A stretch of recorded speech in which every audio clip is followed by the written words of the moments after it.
Janaranjana Jasodhanandana Braja Janaranjana Jamuna Tiravana Jadi Jamuna Tiravana Jadi Jaya Radha Madhava Kunja Vihari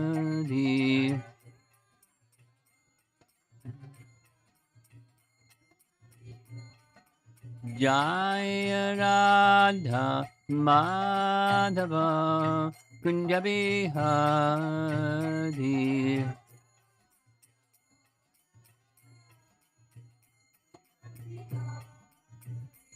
Gopi Jana Ballabha Girivardhari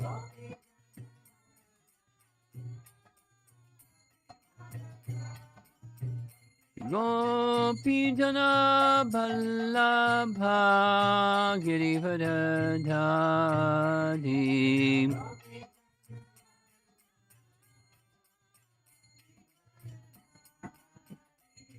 Jasodhanandana Braja Janaranjana Jasodhanandana Braja Janaranjana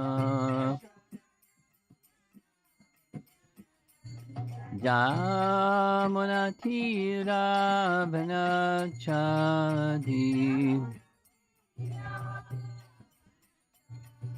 Jamuna Tiravana Chadi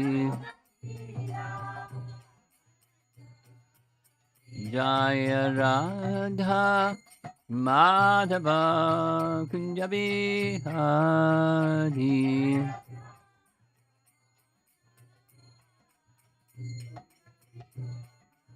Jaya Radha Madhava Kunja Vihari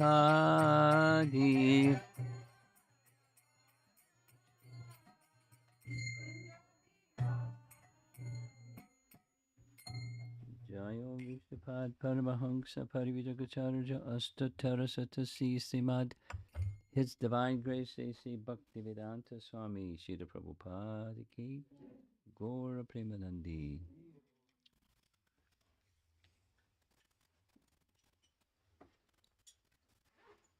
Om Namo Bhagavate Vasudevaya Om Namo Bhagavate Vasudevaya Om Namo Bhagavate Vasudevaya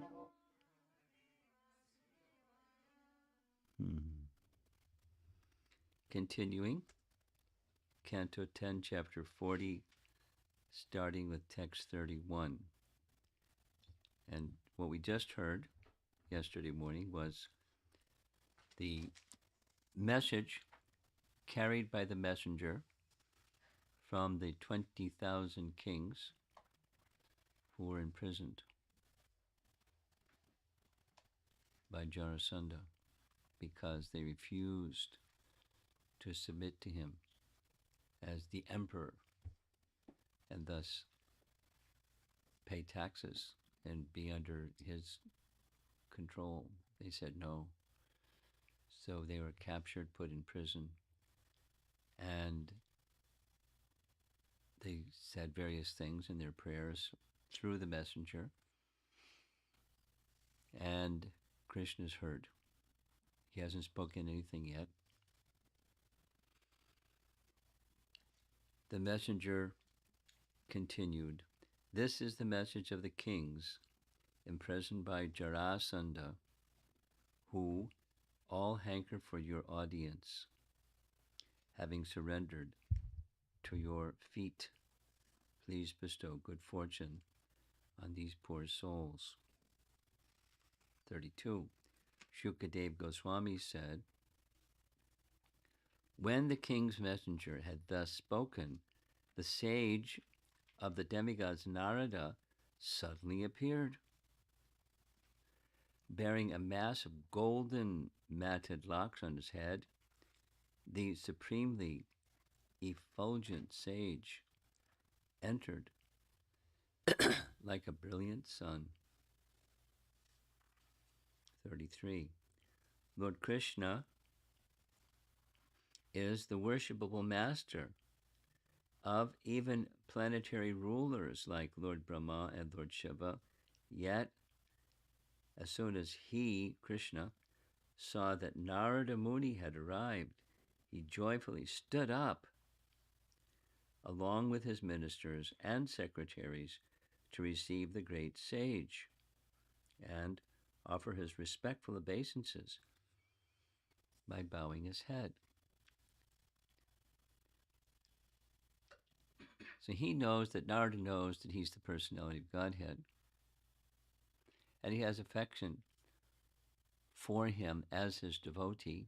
At the same time, part of the mystery of Krishna is he's not just setting an example, he's setting an example. He's not just setting an example, he is honoring his devotee in an appropriate way that a king or ruling personality, a Kshatriya, because he's not the king, but a ruling personality, a Kshatriya, would receive a Brahmana. So there's the worldly behavior, achar, and there's the transcendental devotion of the Lord towards his dear devotee. Same thing happens with receiving Sudama, at least the initial part. Purport. This translation is based on Srila Prabhupada's Krishna, the Supreme Personality of Godhead. The word muda indicates that Lord Krishna was delighted to see that Narada had arrived. Now, again, he's omniscient. And Narada arrived because he wanted Narada to arrive. But he's exhibiting emotions. He's experiencing emotions and he's exhibiting emotions, and it's part of the mystery. He was delighted. Same parallel when Sudama Brahman came. Krishna was, the commentary says, Krishna was bewildered. Look who's here. It's Sudama. And immediately stood up and, arms stretched, ran from his sitting place to greet Sudama. So there's bhava, there's emotion, there's transcendental love with his devotees, and at the same time there's etiquettes that are observed for the purpose of teaching ordinary people. So the transcendentalists don't dismiss etiquette, they follow etiquette. And as they're following etiquette, as it is appropriate for each person, they're experiencing loving exchange, particularly Krishna and his devotees, or Krishna's teaching. We had this nice discussion about when the devotees had come, this is Gaur Leela, when the devotees had come to Puri to participate in Rath Yatra. Of course, it was before Rath Yatra, it was before the Gundicha pastime, but so they had arrived in Puri, and Mahaprabhu brought Sanatana Goswami before them, introduced them one by one, and instructed Sanatana Goswami how to properly respect them according to their position, meaning those that are elderly, those that are of same age, those that are younger, but offering obeisances or offering respect to them as is appropriate, and they in turn received him according to their position. They gave their benedictions, they established friendship, and they offered him worship according to position. So Vaishnava etiquette is to be observed by transcendentalists. And there's teachings of standard etiquette, and we should have some sense of what they are. Unfortunately,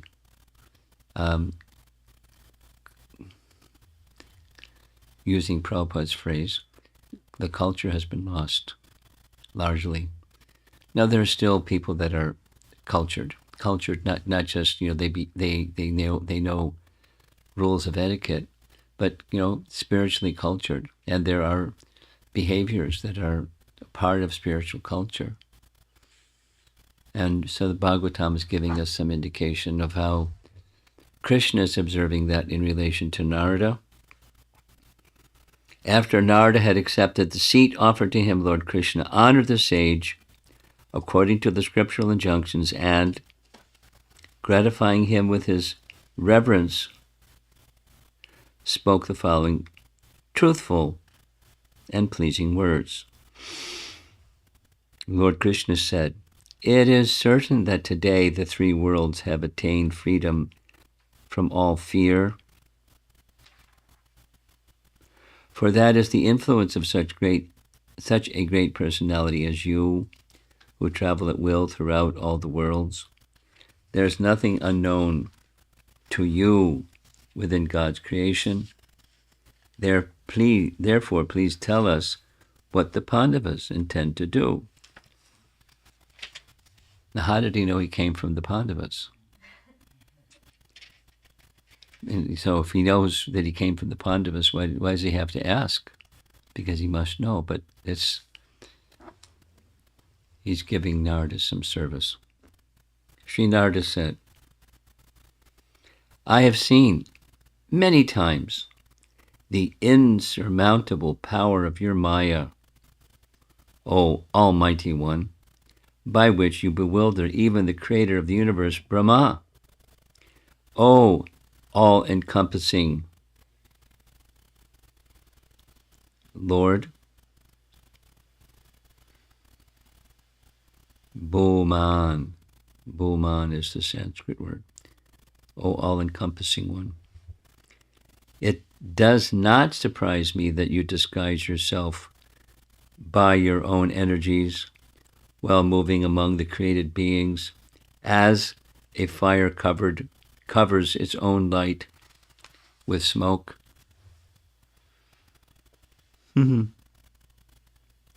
Beautiful answer. Purport. When Lord Krishna questioned Narada Muni about the intentions of the Pandavas, the sage replied that the Lord is himself all-powerful and all-knowing, even to the extent that he can bewilder the creator of the universe, Brahma. Narada understood that Lord Krishna desired to kill Jarasandha,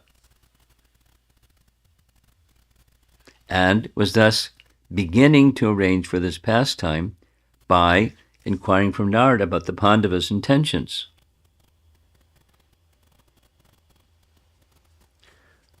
Understanding the Lord's own intention, Narada was not astonished when Lord Krishna humbly requested information from him.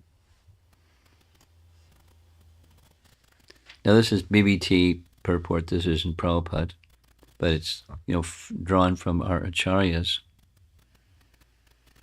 And right away, the intention, one of the multiple things that Krishna is doing, because it's one of the features of Krishna, with one thing he does many things.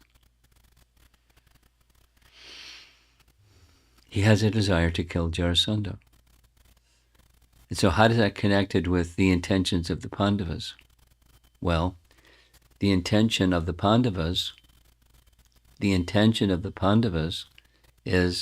that Yudhisthira, the head of the Pandavas, wants to do Rajasuya Yagya.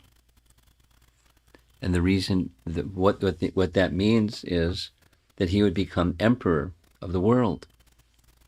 And for that to happen, then all kings, we discussed this in relation to the 20,000 kings that were imprisoned by Jarasandha, is the one who wants to become emperor, and under the emperor there's subordinate kings. They confront the kings one way or another and give them the option. You either become subordinate to me, and that means you accept that I'm the power above you, and you give tax, and you become the landholder type person, or there's battle. And, the victor, you'll, if you want to fight, you got to fight. Now, the kings didn't fight. The 20,000 that were in prison, they didn't fight. They were given this other option, and the other option was, I'll just put you in prison and I'll kill you by this human sacrifice. It's not common, from what I've understood at least, in Vedic culture that one king imprisons another king. If there's confrontation, there's a battle till one or the other is the victor. So Jarasandha's plan was to kill them, but to kill them by means of a human sacrifice.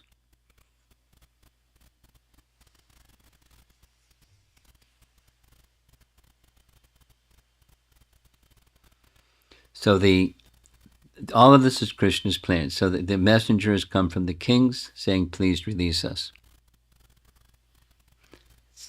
Soon as the messenger's done, Narada appears. He hasn't said, I've come with a message from Yudhishthira.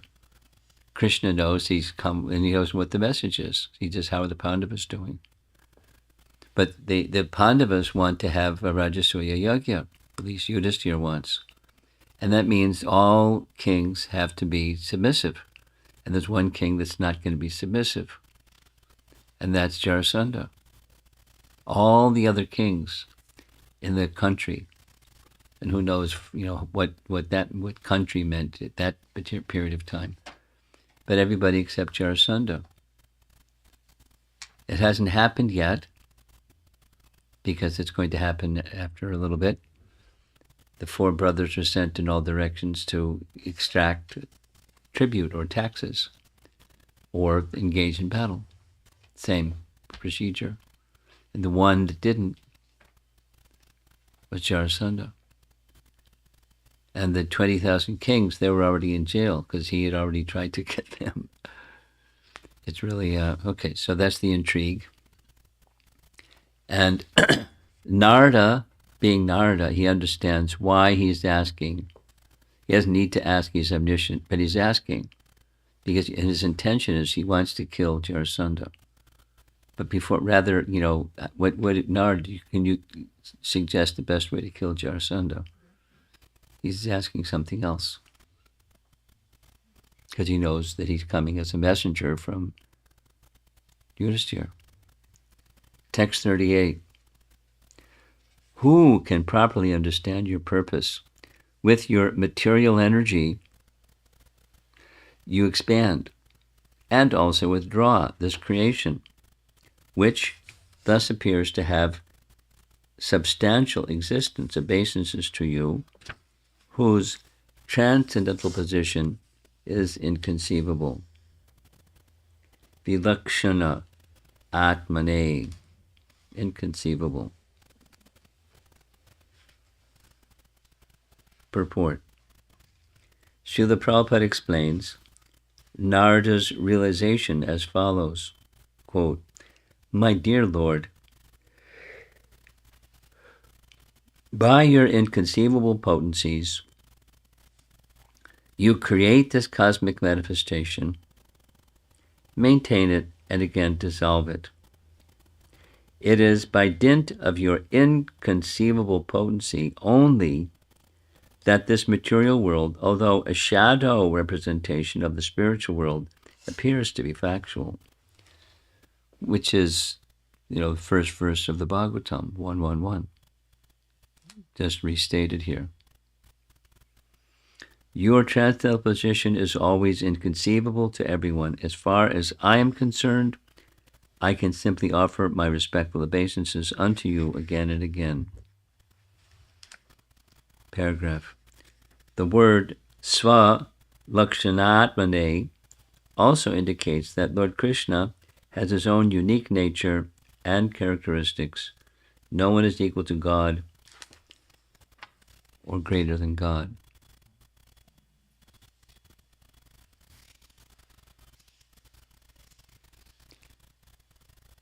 Common in commentary is like what's being done here. There's statements of Siddhanta or Sambandhagyan, the relationship of all things in relation to the source of all things. So it's stated and it's stated so that the perspective remains. The perspective remains means the subject matter is the source of everything.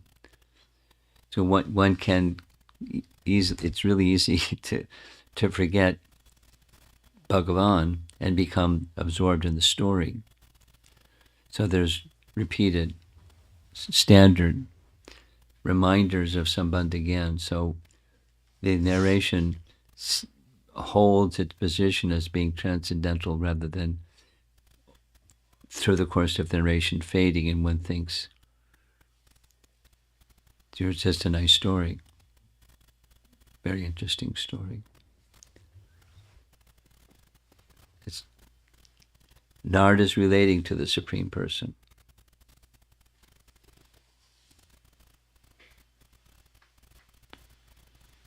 This is Narada continuing. The living being caught in the cycle of birth and death does not know how he can be delivered from the material body, which brings him so much trouble. But you, the Supreme Lord, descend to this world in various personal forms, and by performing your pastimes, you illumine the soul's path with your blazing torch of your fame. Therefore I surrender to you.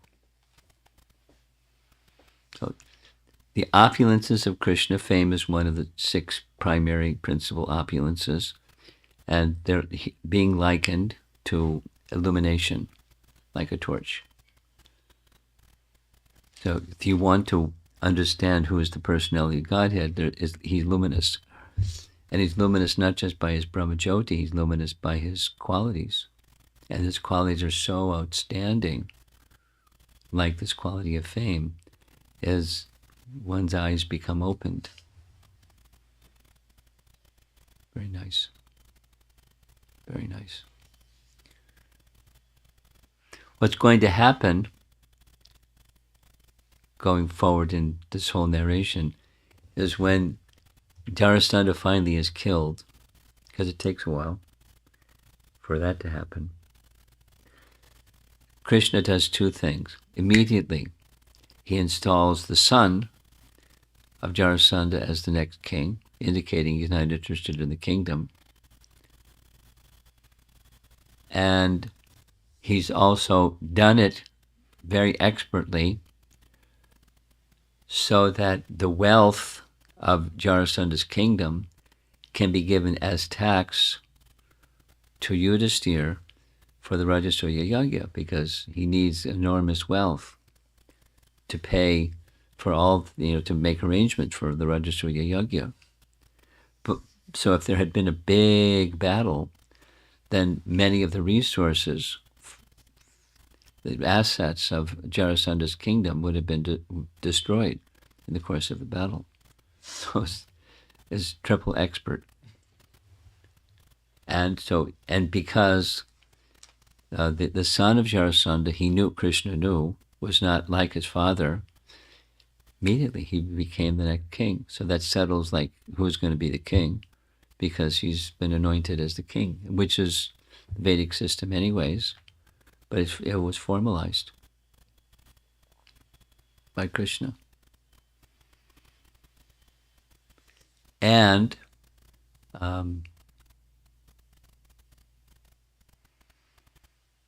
what else did Krishna do next? the thought went away. Oh yeah. The second thing is he went to the prison where the kings were, and in his presence, because he was exhibiting his effulgence, literally, and not only through his effulgence were they able to see, because the place where they were, there's details described by Jiva Goswami. It was a cave in a mountain with no air, with no light, with no food. It was torture. But as soon as they saw him, all their grief and the feelings of being tormented and all of that was gone. Krishna has such power.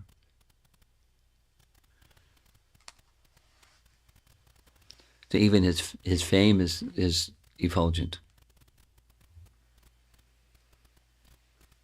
You, the Supreme Lord, descend to this world in various personal forms, and by performing your pastimes, you illumine the soul's path with the blazing torch of your fame.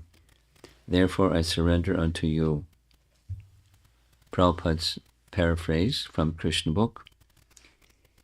In the bodily concept of knowledge, everyone is driven by material desires, and thus everyone develops new material bodies one after another in the cycle of birth and death. Being absorbed in such a concept of existence, one does not know how to get out of the encagement of the material body. Out of your causeless mercy, my Lord, you descend to exhibit your different transcendental pastimes, which are illuminating. Your pastimes are illuminating. His fame is illuminating. His glory is illuminating, which are illuminating and full of glory. Therefore, I have no alternative but to offer my respectful obeisances unto you, my dear Lord. You are the supreme Parabrahman, and your pastimes, as an ordinary human, are another tactical resource, exactly like a play on the stage in which an actor plays parts different from his own identity. There's just some appreciation of Prabhupada's gift in writing. He's really masterful. I mean, from what we just read, and the verse, we don't know what, because it's not here, what other acharyas have commented. But it's so elegant and easy to understand, and very sweet. Prabhupada was a masterful writer.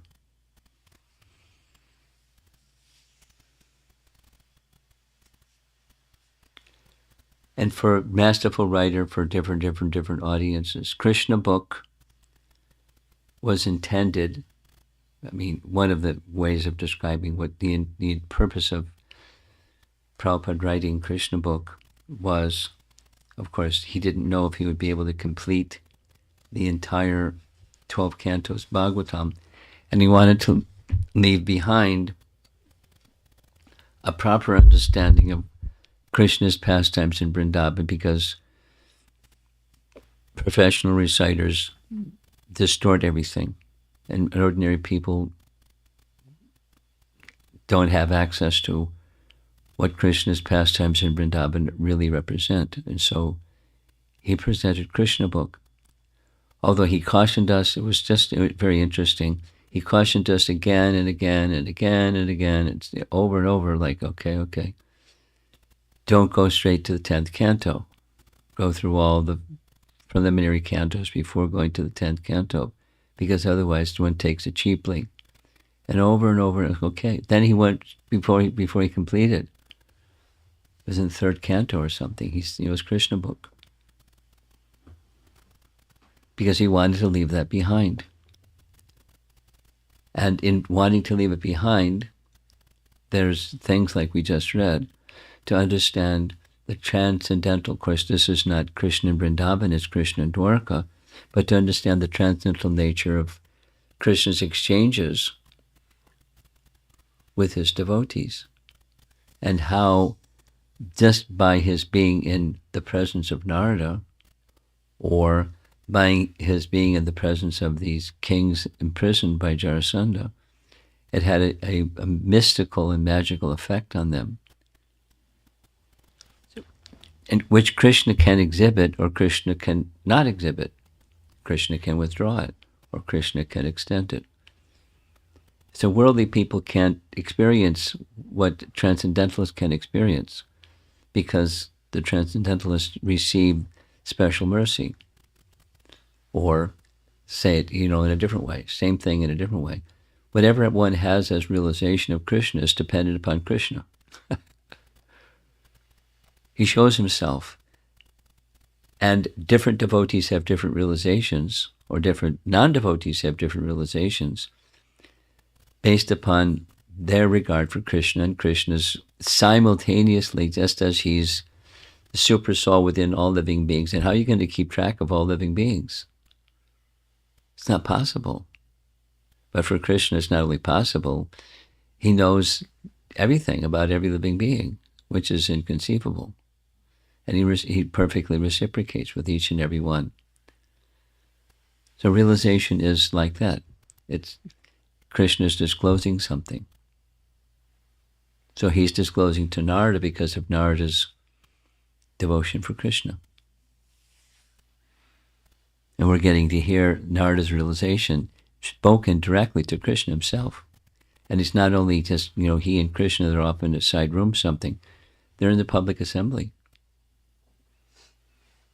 But it's Dwarka. And so it's appropriate that Narada's glorifying Krishna the way that he's glorifying, because it's not disturbing anybody's devotion. Like it might be if that kind of glorification was given before the residents of Vrindavan, because they have greatest regard for Narada, and Narada starts speaking about Krishna's position as the Lord of all lords, etc., etc. It doesn't fit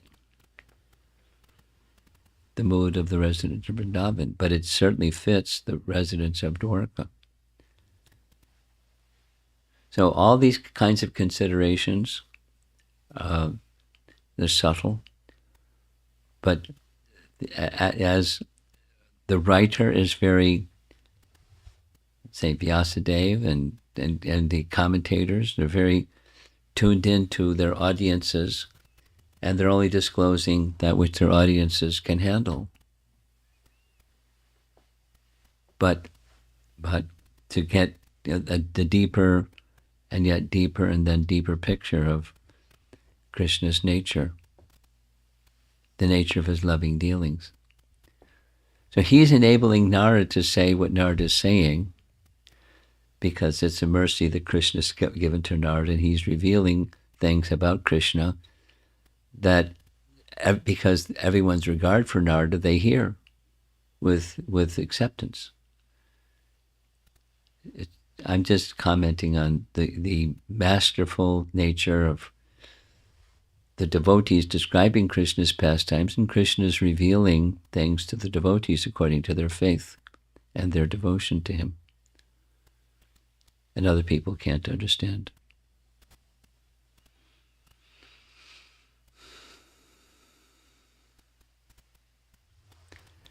So, 10 after 8. We'll stop here, see if there's some discussion.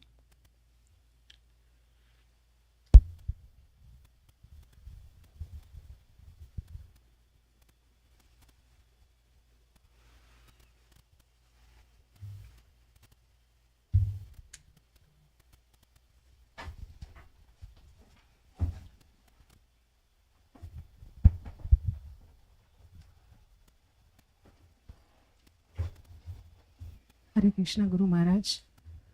My question is on the last part of the personal realization. We depend on Krishna for our realization. It's Krishna who reveals.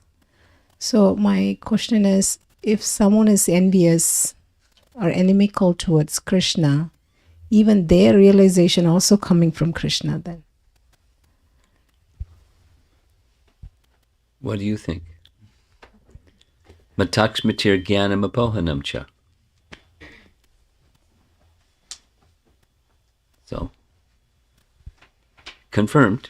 And now, anything, what else? I was just wondering, like... The answer is yes. Mataksmatir jnanam apohanam cha. You know the meaning. Anything else? Thank you.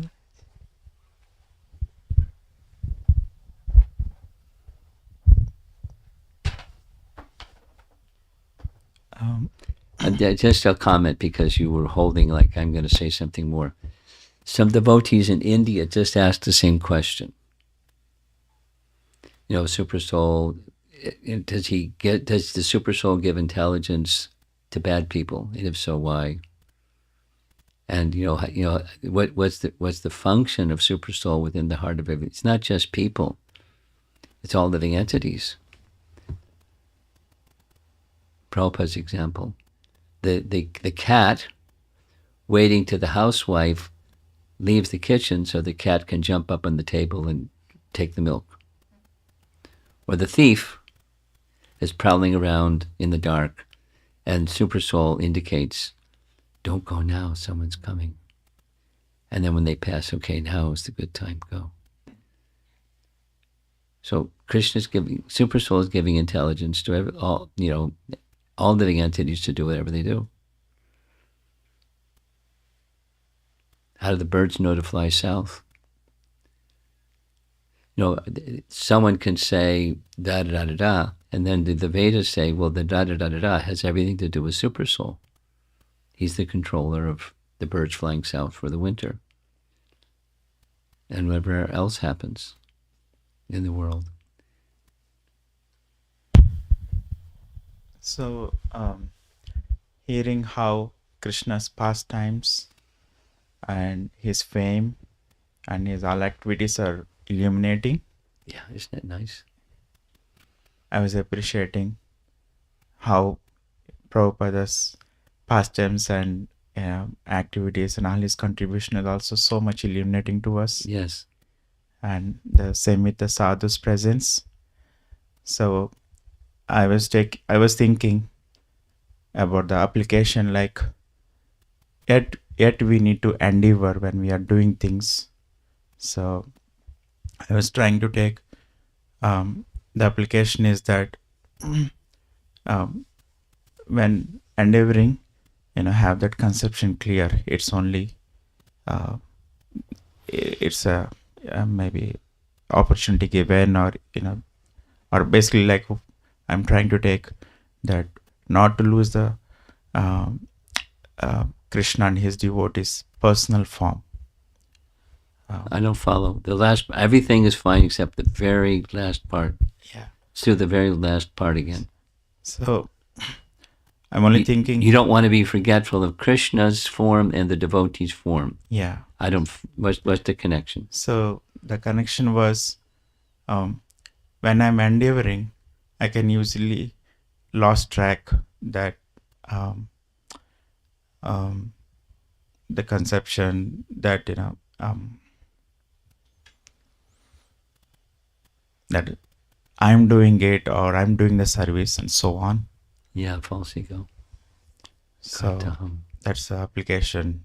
Okay, but why the form of Krishna and the form of the devotees of Krishna? So why is I'm dealing with I'm feeling like I'm dealing with the impersonal aspects, like this. That's what my thought is going.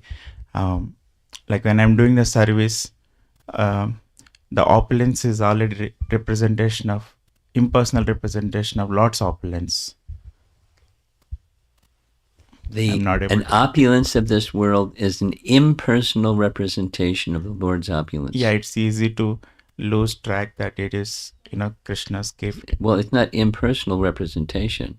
It's a vibhuti, and vibhutis aren't impersonal. Vibhutis are Krishna's potencies, and Krishna's potencies, or an expansion of expansion in this world of Krishna's spiritual potencies. It's not impersonal. Vibhutis are not impersonal. Vibhutis are personal. They're persons. The vibhutis of Krishna have names, and they have forms. How? How? Yeah. Why not? There's when Brahma. Here's an example. For example, in Canto 2, Chapter 9, Brahma comes before Lord Vishnu. Vishnu shows his form before Brahma.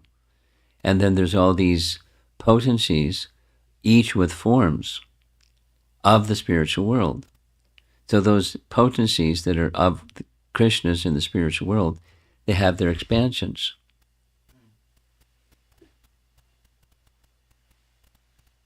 A common one, a well-known one, is Cupid. He has form. So everything ultimately has form. So like something else that you've heard me discuss several times because I've covered it in light of the Bhagavat. The whole book, the book is Prabhupada's poetization of Canto 10, Chapter 20, and it's the rainy season, and the rainy season is personified. She has form, she has qualities, a certain kind of dress, and a certain kind of this and that, and so behind everything there's person. And there's even the manifestations in this realm, they're persons. They're vibhutis of the original, but they're persons. We don't see the persons because we don't have the qualifications, but they're persons. Not impersonal. Vibhutis aren't impersonal. They're reflections of the original, but they're not impersonal. Maya is not impersonal. Maya is a person. And the various manifestations in this realm, they're ultimately persons and resting upon transcendental persons of the spiritual world, resting upon Krishna. Okay. I have another question. Okay. When reading third canto, Maitreya Muni is mentioned as impersonalist, and then he gets to speak about maybe 1 or 2 cantos in the Bhagavatam, 3rd and 4th cantos. So how is that how is that like, he was considered impersonal, and then he was presenting 2 cantos like. Well, by association, he became elevated, like any one of us. By association. He was an ordinary person, even before. Not an ordinary person. But he heard Krishna speak to Uddhava.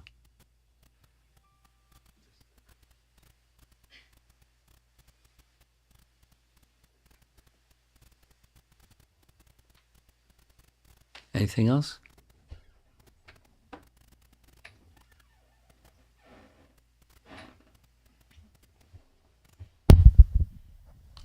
Dandavad Maharaj, in purport 38, verse 38, purport 38, as it says that,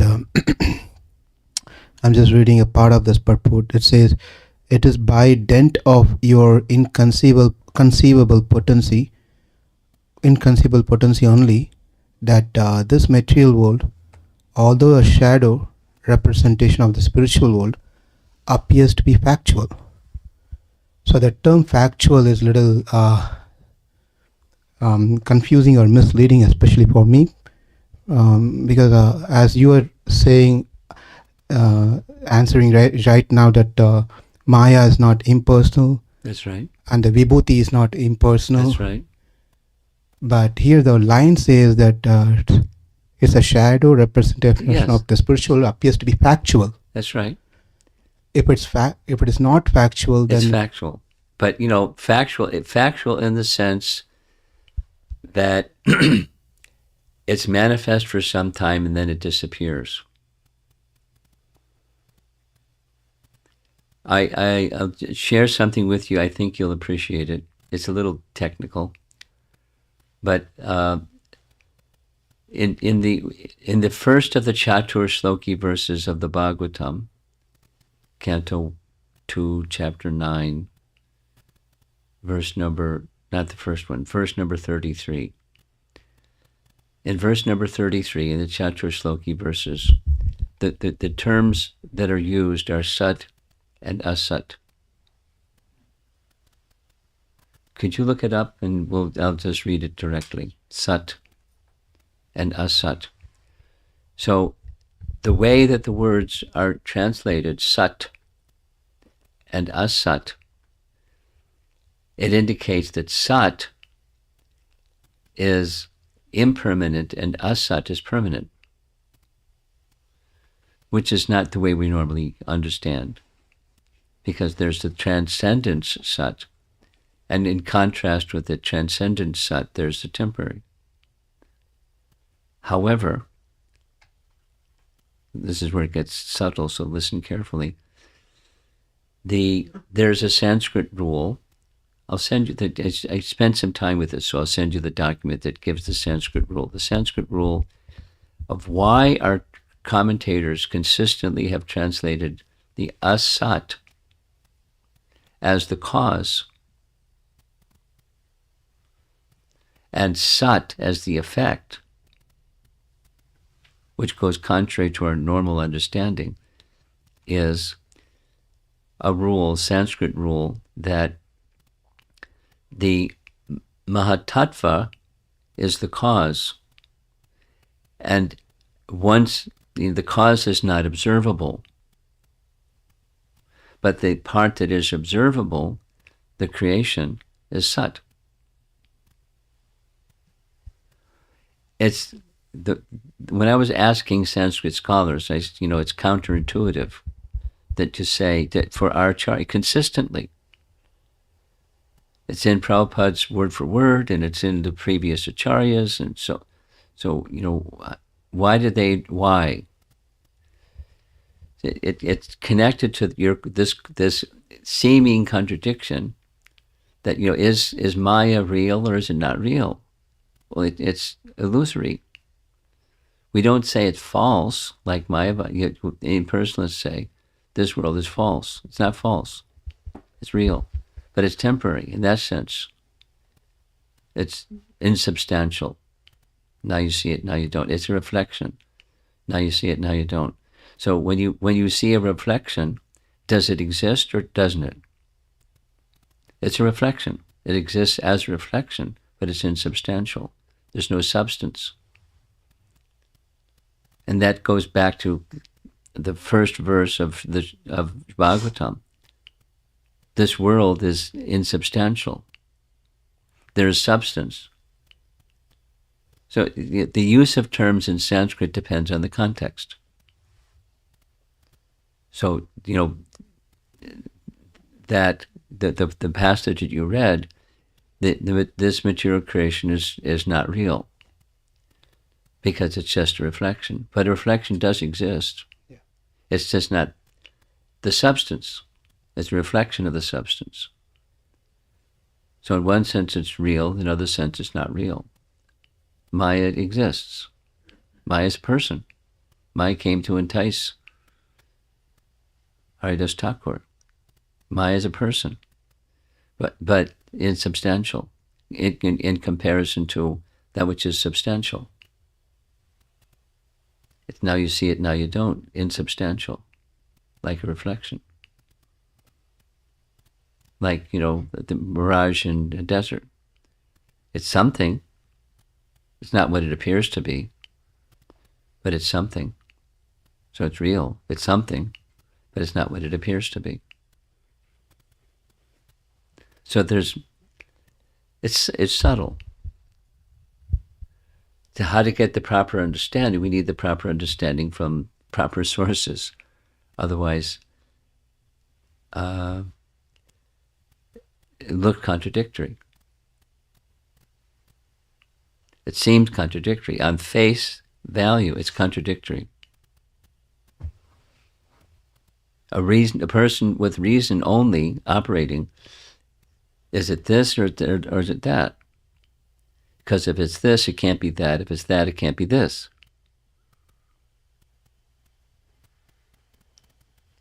The binary processor doesn't accommodate, it does not and cannot accommodate transcendence. So the purpose of Sanskrit is what? The purpose of the Vedas is what? Reveal Krishna. And with Krishna is the reconciling point of all contradictions, which is what Queen Kunti says. He's filled with contradictions, apparent contradictions. There's no contradiction, but it's apparent. So, somebody listening to this discussion can go, oh, come on. Word jugglery. Sorry. I'm not interested in word jugglery. I want to know, is it this or is it that?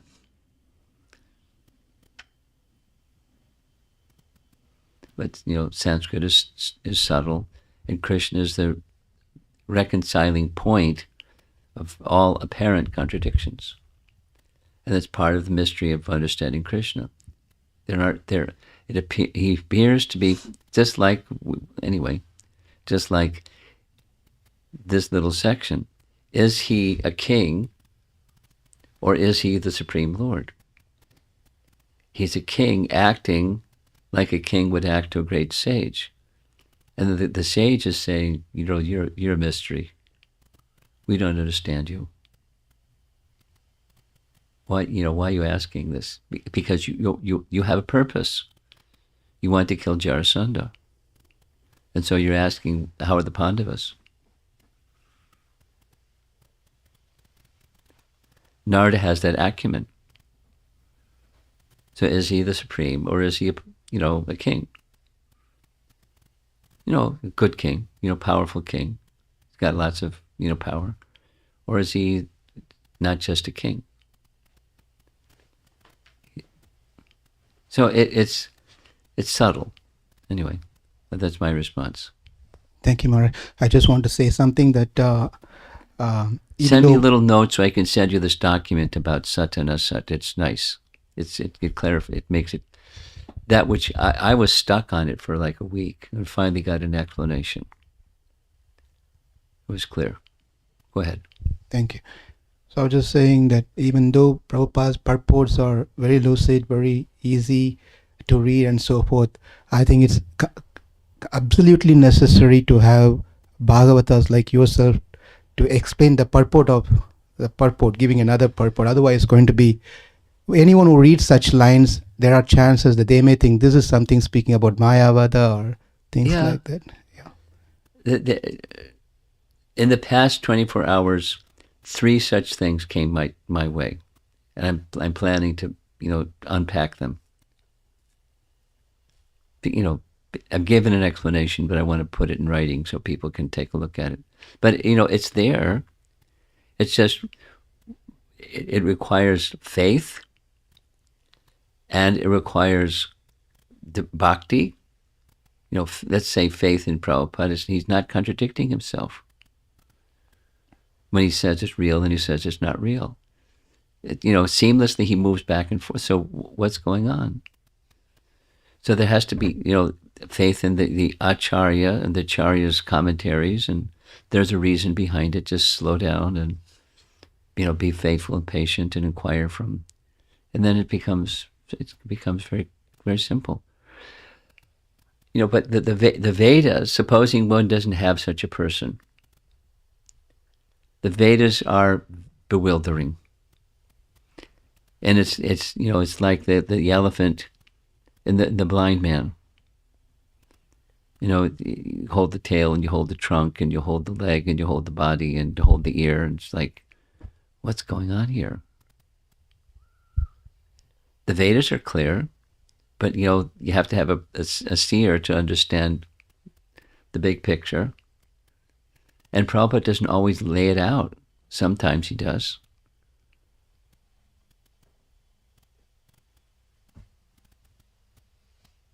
But it's context specific, and there's not contradiction. So the rest, Krishna is as the absolute truth. Within Krishna is everything, and there appears to be contradictions within He who is the source of everything, but there's no contradictions. That's kind of fundamental. And even a non-scholarly Queen Kunti, she's not a rishi, but she understands. She's saying she doesn't understand, but she understands. Anyway, so thank you. Thank you, Maharaj. Someone else? Do you have something? What? Okay, you want to read it?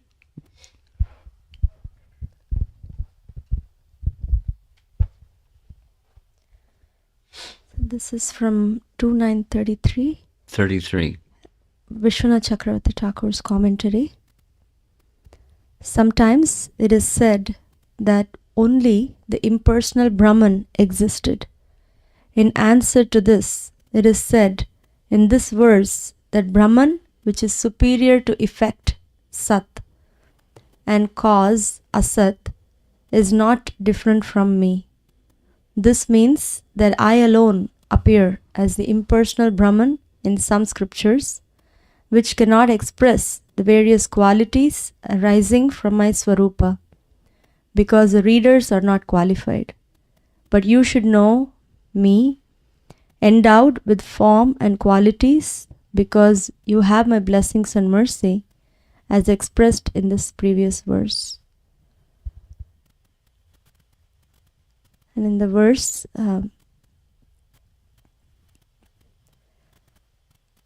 Sat is word to word meaning is the effect, and Asat the cause. The cause is no longer visible. From when Mahatattva is the cause, it's no longer visible when the manifest is there. Therefore, Asat. And then there's the manifest, that's Sat. The application is different than the usual the one that we're accustomed to. But there's a reason why the acharyas consistently translate them the way that they've translated them. Okay, anything else online? Yes? Sridhar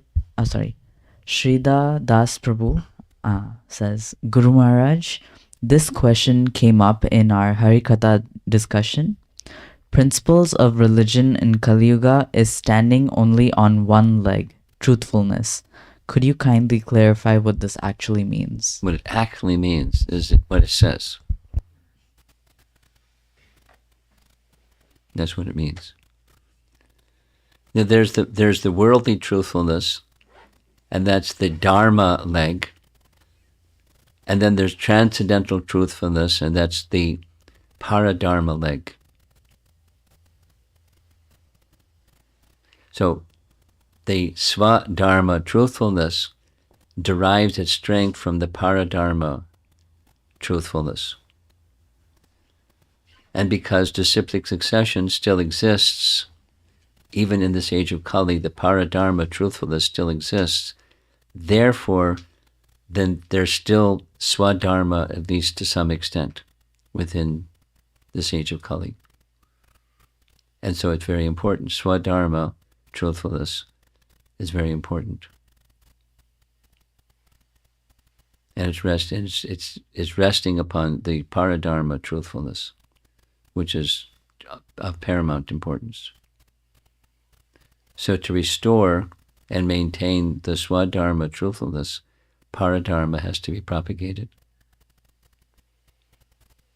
Next. That's it. Srila Prabhupada ki jai.